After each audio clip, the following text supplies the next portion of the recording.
कोचीवरून दिल्लीला जाणाऱ्या विमानाचं नागपूरमध्ये इमर्जन्सी लँडिंग करण्यात आलंय। विमानामध्ये बॉम्ब सदृश्य वस्तू असल्याचा संशय होता।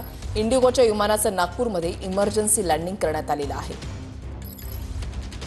गजानन उमाटे आमचे प्रतिनिधी या संदर्भातली अधिक माहिती देतील। गजानन,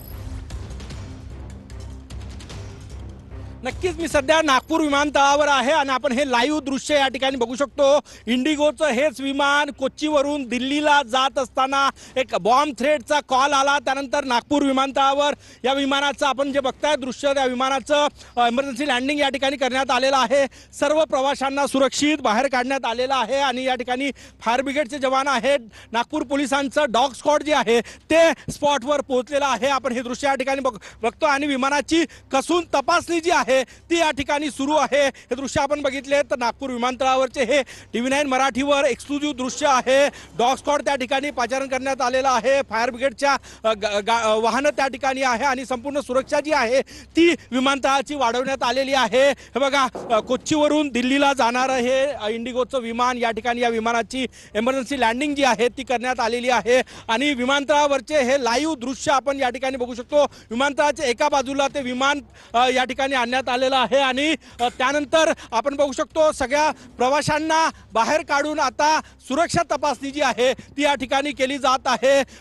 हे दृश्य आपण या ठिकाणी बघू शकतो। फायर ब्रिगेडच्या 3 गाड्या या ठिकाणी तैनात आहे। डॉग स्क्वॉड जो आहे तो नागपूर पोलिसांचा या ठिकाणी तैनात करण्यात आलेला आहे आणि प्रत्येक वस्तूची लगेचची तपासणी या ठिकाणी नागपूर पोलिसांकडून सुरू आहे, डॉग स्क्वॉडकडून सुरू आहे, विमानतळ सुरक्षा यंत्रणांकडून तपासणी सुरू आहे। त्यासोबतच संपूर्ण तपासणी जी आहे, आतापर्यंत कुठलीही बॉम्ब सदृश्य वस्तू जी आहे ती आढळण्यात आलेली नाही। त्या ठिकाणी कोचीवरून दिल्लीला जाणार हे विमान होतं, परंतु सुरक्षा यंत्रणांना फोन आला की यामध्ये बॉम्ब ठेवलेला आहे आणि त्यानंतर जे आहे ते त्या विमानाचं इमर्जन्सी लँडिंग जे आहे त्या ठिकाणी करण्यात आलेलं आहे। बघा, विमानतळाच्या अगदी परिसरातले हे दृश्य आहे। बघा, विमानतळाच्या अगदी एका बाजूला हे विमान जे आहे ते सुरक्षेच्या कारणास्तव आणण्यात आलेलं आहे आणि नंतर जे आहे ती तपासणी या ठिकाणी सुरू आहे। बघा, हे दृश्य नागपूर विमानतळावरचे हे दृश्य आहे आणि या ठिकाणी नागपूर विमानतळावर